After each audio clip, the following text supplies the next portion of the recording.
Hello दोस्तों, मैं आपका गाइड, आपका दोस्त अनुराग पांडे और आप देख रहे हैं हमारा यूट्यूब चैनल। भारत भूगोल चल रहा था। भारत भूगोल में हमने खनिजों के बारे में पढ़ा था, ठीक है। तो इसमें प्राकृतिक शेल गैस जैसी चीज़ों के बारे में हमने पढ़ा है, फिर लॉ के बारे में पढ़ा, ठीक है। कुल मिला के धात्विक और अधात्विक खनिजों के बारे में हमने पढ़ा था, ठीक है। अब हम देखेंगे विद्युत ऊर्जा। बीपीएससी एग्जाम है 27 दिसंबर को, तो उसके लिए बहुत इंपॉर्टेंट है ये वीडियोज़ जितने भी हैं। आप उनको अगर ध्यान से देखेंगे, ध्यान से सुनेंगे, तो आप बहुत सारे फैक्ट्स तैयार हो जाएंगे जो कि बीपीएससी में काम आएंगे, ठीक है। शुरू करते हैं आज का विद्युत ऊर्जा चैप्टर, और वीडियो को लास्ट तक जरूर देखें। साथ में लाइक शेयर कमेंट करना ना भूलें, साथ में चैनल को भी सब्सक्राइब ज़रूर करें, ठीक है। तो हम बात करेंगे विद्युत ऊर्जा की। विद्युत ऊर्जा में भारत में ताप विद्युत उत्पादन के लिए कोयला, तापी के लिए, है ना, यही, इसके लिए कोयला भी है, खनिज तेल भी है, प्राकृतिक गैस, ठीक है। तापीय ऊर्जा के स्रोत हैं ये सब। एनटीपीसी राष्ट्रीय ताप विद्युत निगम की स्थापना 1975 में हुई थी। 1975 में, ये प्रश्न पहले आ चुका है, ध्यान रखना है। और कोयला आधारित जो भारत में विद्युत ऊर्जा है उसका योगदान है 66.2%, ठीक है। 66.2% योगदान कोयला का है विद्युत ऊर्जा उत्पादन में, ठीक है। अच्छा, विद्युत उत्पादन में अगर योगदान की बात करते हैं, जैसे तो क्रम से अगर हम देखें ज़्यादा से कम की तरफ, तो कोयला सबसे पहले नंबर पर कोयला है। फिर उसके बाद आता है जल विद्युत, फिर परमाणु विद्युत का नंबर आता है, ठीक है। तो ये चीज़ ध्यान रखना, इसमें लिखा नहीं गया है, तो है कोयला है आपका, ठीक है। फिर आएगा जल विद्युत, फिर आपका आ जाएगा परमाणु नाम की शक्ति, ठीक है। तो ये थोड़ा ध्यान रखना है इसका। अच्छा, भारत सरकार के द्वारा पावर फाइनेंस कॉरपोरेशन को नोडल एजेंसी बनाते हुए कोयला आधारित बड़ी विद्युत परियोजना की शुरुआत की जा रही है। पावर फाइनेंस कॉरपोरेशन, ध्यान रखना, ये नोडल एजेंसी है जो कोयला आधारित बड़ी विद्युत परियोजनाओं के लिए काम करेगी। ये भारत सरकार के द्वारा इसकी शुरुआत की गई है, ठीक है।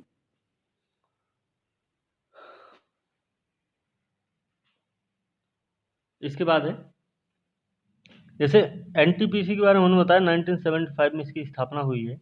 तो एनटीपीसी की स्थापना से क्या हुआ है कि एनटीपीसी की स्थापना से ताप विद्युत के योगदान में लगातार वृद्धि हुई है, ठीक है। तो एनटीपीसी की जब स्थापना हुई है उसके बाद से ताप विद्युत के योगदान में लगातार वृद्धि हुई, ठीक है।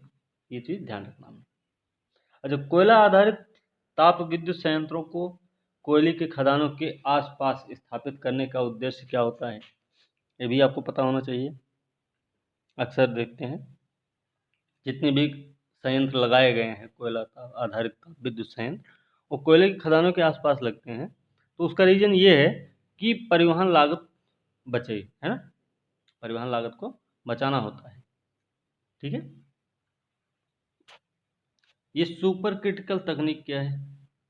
सुपर क्रिटिकल तकनीक कार्बन उत्सर्जन को कम करने की एक तकनीक है। तो कार्बन उत्सर्जन को कम करने के लिए जो तकनीक अपनाई गई है उसका नाम है सुपर क्रिटिकल तकनीक, ठीक है।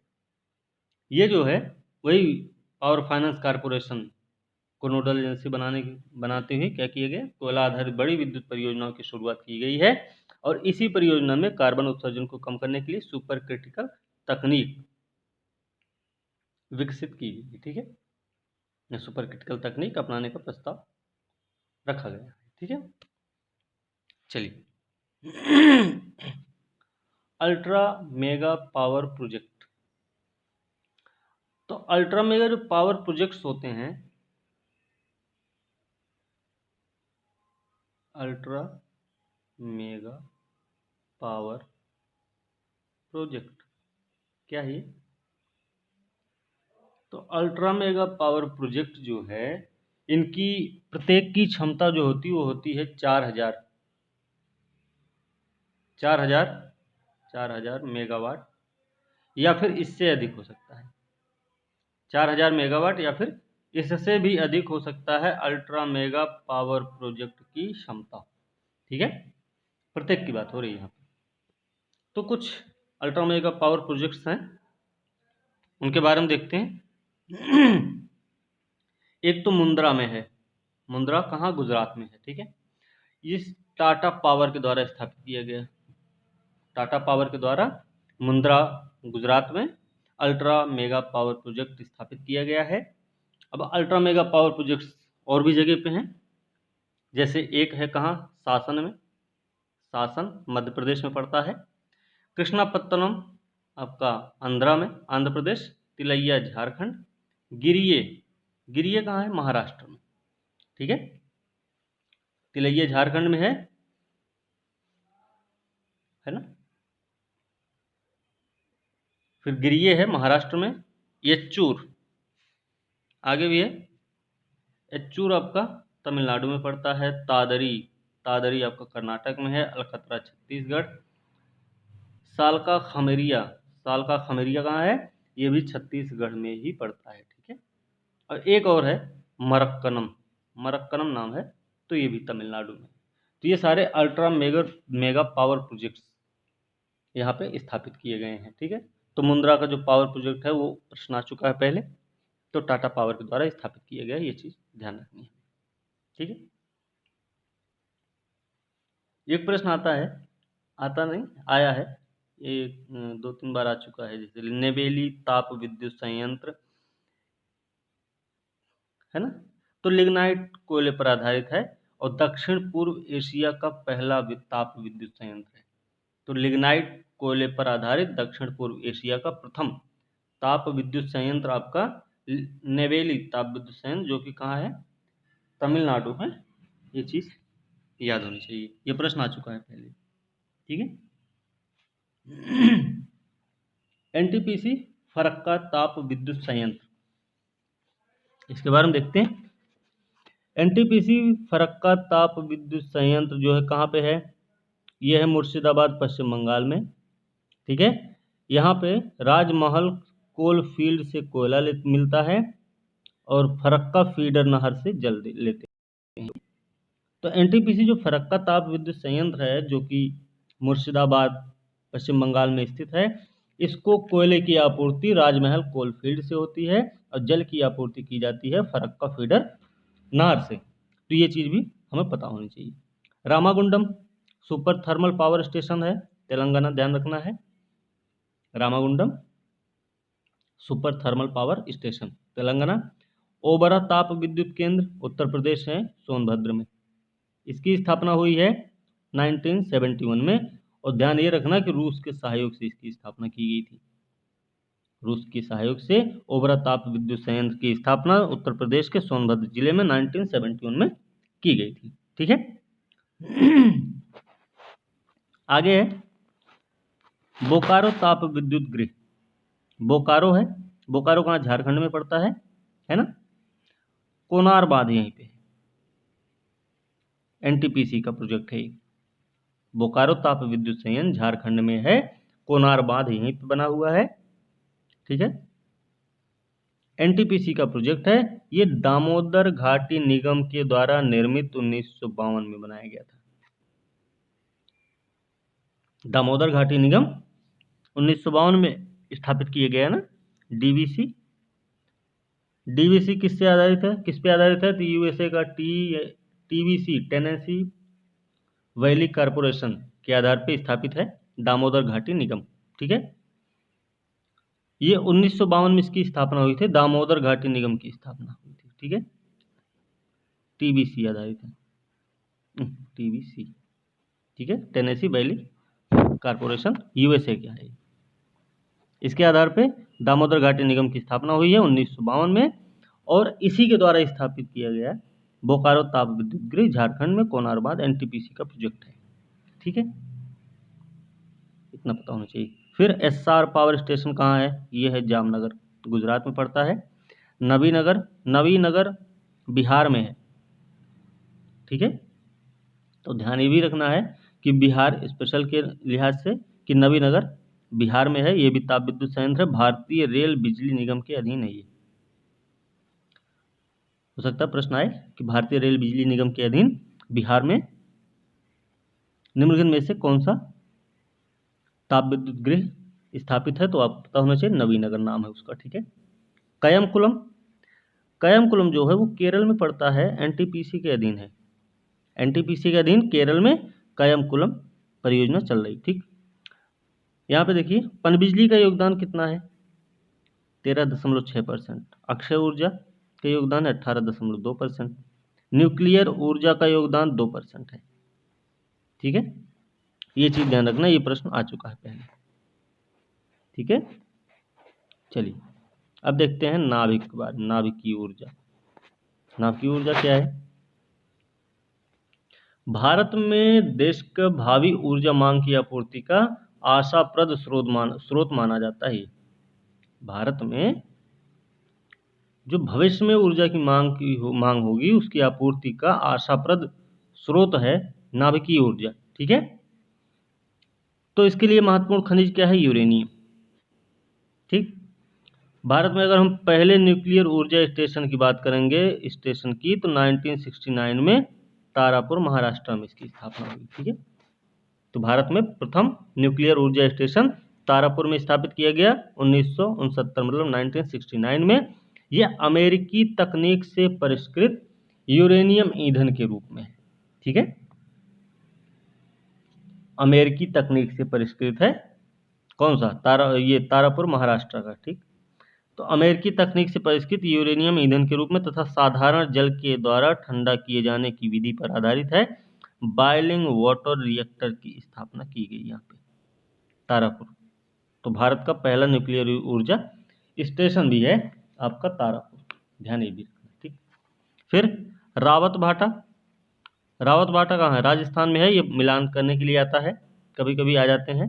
काकरापार, तारापुर, रावत भाटा, कुडनकुलम ऐसे मिलाने के लिए दे देते हैं। ठीक है, तो ध्यान रखना रावत भाटा कोटा राजस्थान में है। ये कनाडा के सहयोग से निर्मित है। कनाडा के सहयोग से रावत भाटा निर्मित किया गया। कहाँ? राजस्थान के कोटा में। ये 25वां संयंत्र है भारत का। ठीक है, 25वां संयंत्र है। ये काम करना कब से शुरू किया? तो जुलाई 2011 से ये काम करना शुरू कर दिया। ठीक है, इसके अलावा काकरापार कहाँ है? गुजरात में है, तो सूरत में है। सूरत में, गुजरात में है। यह इसकी स्थापना यूएसएसआर के सहयोग से की गई थी। यूएसएसआर आज का रसिया है ना। कुडनकुलम कहाँ है? कुडनकुलम आपका तमिलनाडु में पड़ता है। ये भी यूएसएसआर के सहयोग से बनवाया गया। 21वां है भारत का, 21, 21वां है। ठीक है ना। फिर कैगा, ये सब मिलान करने के लिए आते हैं, कर्नाटक में है। इसमें यहाँ पर 4 इकाइयाँ लगाई। मीठी वर्दी, मीठी वर्दी आपका गुजरात में पड़ता है। यूएसए ने इसमें सहयोग दिया। ये 2008 से चल रहा है। ठीक है, मीठी वर्दी गुजरात में स्थापित है। इसकी स्थापना यूएसए के सहयोग से की गई है। जो 2008 में भारत अमेरिका असैन्य परमाणु समझौते के बाद, भारत अमेरिका असैन्य परमाणु समझौते के बाद केंद्रीय पर्यावरण वन जलवायु परिवर्तन मंत्रालय के द्वारा तटीय नियामक क्षेत्र की स्वीकृति प्रदान की गई है इसको।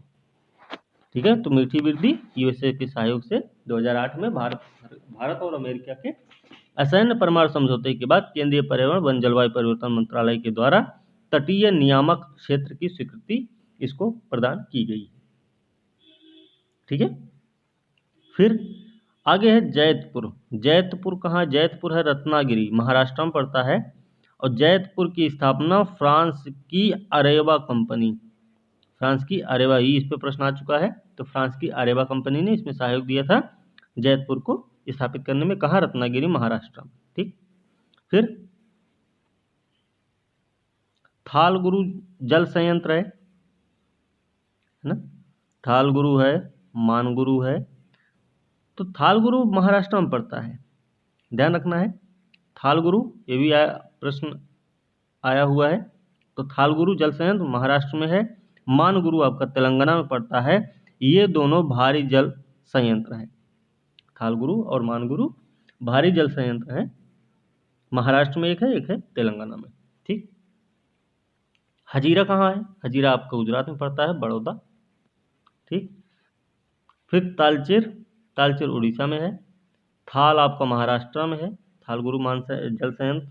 ठीक है। तूतीकोरिन आपका तमिलनाडु में पड़ेगा। ये मिलान करने के लिए आते हैं, ये मिलान करने के लिए आया हुआ है पहले। ठीक है ना, तो ये चीज ध्यान रखना हमें। फिर हम जल विद्युत की भी बात कर लेते हैं। विद्युत ऊर्जा की बात कर रहे हैं तो जल विद्युत की भी बात होनी चाहिए, है ना। तो जल विद्युत की अगर हम बात करेंगे तो हिमालय क्षेत्र में विकास की सर्वाधिक संभावना है। जल विद्युत की सर्वाधिक संभावना कहाँ है? हिमालय क्षेत्र में। पर हमने पिछले भी वीडियो में बता रखा है कि सिद्रापोंग या सिद्राबाग जो दार्जिलिंग में है, पश्चिम बंगाल में, भारत का पहला जल विद्युत संयंत्र है। 1897 में स्थापित किया गया था। ध्यान रखना कि दार्जिलिंग की जो चाय बागान थे उनको बिजली की आपूर्ति करने के लिए। ठीक है।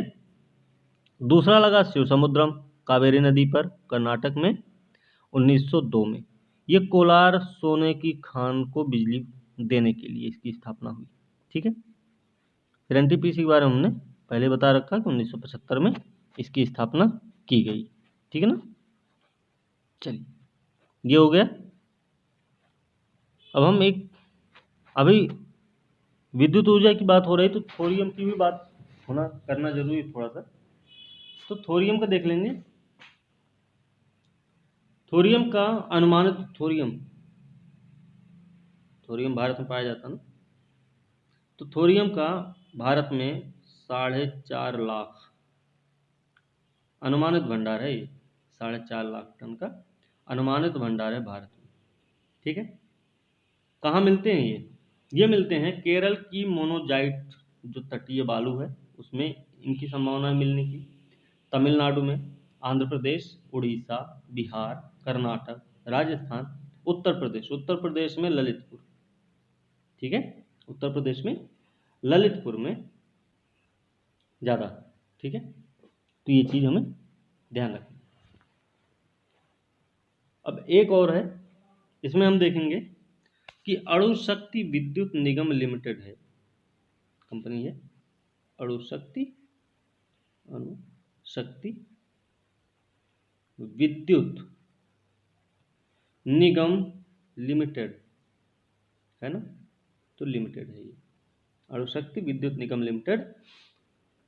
ये है NTPC plus NPCIL, nuclear power corporation, ऐसे नाम है ना, इंडिया लिमिटेड, ऐसे है। ठीक है। तो एनटीपीसी और एनपीसीआईएल का संयुक्त उपक्रम है। इसमें योगदान की अगर हम बात करेंगे तो एनटीपीसी का योगदान है 51% का, एनपीसीआईएल का योगदान 49% का। ठीक है। इसकी स्थापना की अगर हम बात करें, अणु शक्ति विद्युत निगम लिमिटेड की स्थापना की अगर हम बात करेंगे तो इसकी स्थापना हुई है 2011 में। 2011 में इसकी स्थापना हुई है। एनटीपीसी और सीआईएल का संयुक्त उपक्रम है जिसमें एनटीपीसी का योगदान है 49% का। ठीक है। एनटीपीसी का योगदान 49 है और एनपीसीआईएल का योगदान है 51% का। ठीक है। इसकी स्थापना 2011 में की गई थी। ठीक है ना। ये चीजें हैं।